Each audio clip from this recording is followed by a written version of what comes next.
ಒಮ್ಮೆ ಪಾರ್ವತೀದೇವಿ ಸ್ನಾನ ಮಾಡಲು ಸಿದ್ಧರಾದರು. ಆದರೆ ಯಾರೋ ಒಳಗೆ ಬಾರದಂತೆ ಕಾಯಲು ಅವರು ಹಳದಿ ಚಂದನದಿಂದ ಒಬ್ಬ ಬಾಲಕನನ್ನು ರಚಿಸಿ ಜೀವ ತುಂಬಿದರು. ಆ ಬಾಲಕನೇ ಗಣೇಶ. ಪಾರ್ವತಿ ಮಾತೆಯ ಆದೇಶದಂತೆ ಗಣೇಶದೇವಿ ಸ್ನಾನ ಮಾಡುವವರೆಗೆ ಯಾರನ್ನೂ ಒಳಗೆ ಬರಲು ಬಿಡಲಿಲ್ಲ. ಅಷ್ಟರಲ್ಲಿ ಶಿವನು ಪಾರ್ವತಿದೇವಿಯ ಪತಿ ಮನೆಯತ್ತ ಬಂದರು. ಗಣೇಶನಿಗೆ ಶಿವನ ಪರಿಚಯ ಇರಲಿಲ್ಲ. ಪಾರ್ವತಿ ಮಾತೆಯ ಆದೇಶ ನೆನೆದು ಗಣೇಶ ಶಿವನನ್ನು ತಡೆದನು. ಶಿವನು ಕೋಪಗೊಂಡು ತನ್ನ ಗಣಗಳನ್ನೆಲ್ಲ ಕಳುಹಿಸಿದರೂ ಗಣೇಶನು ಅವರನ್ನು ಸೋಲಿಸಿದನು.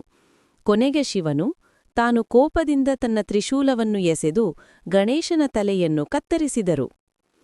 ಪಾರ್ವತೀದೇವಿ ದುಃಖದಿಂದ ತುಂಬಿ ಬ್ರಹ್ಮ, ವಿಷ್ಣು ಮತ್ತು ದೇವತೆಗಳ ಮುಂದೆ ಅಳುತ್ತಿದ್ದರು. ಅವರು ಶಿವನಿಗೆ ಹೇಳಿದರು, ನನ್ನ ಮಗನನ್ನು ಮತ್ತೆ ಜೀವಂತಗೊಳಿಸಬೇಕು ಎಂದು. ಶಿವನು ವಿಷ್ಣುವಿಗೆ ಆಜ್ಞೆ ನೀಡಿ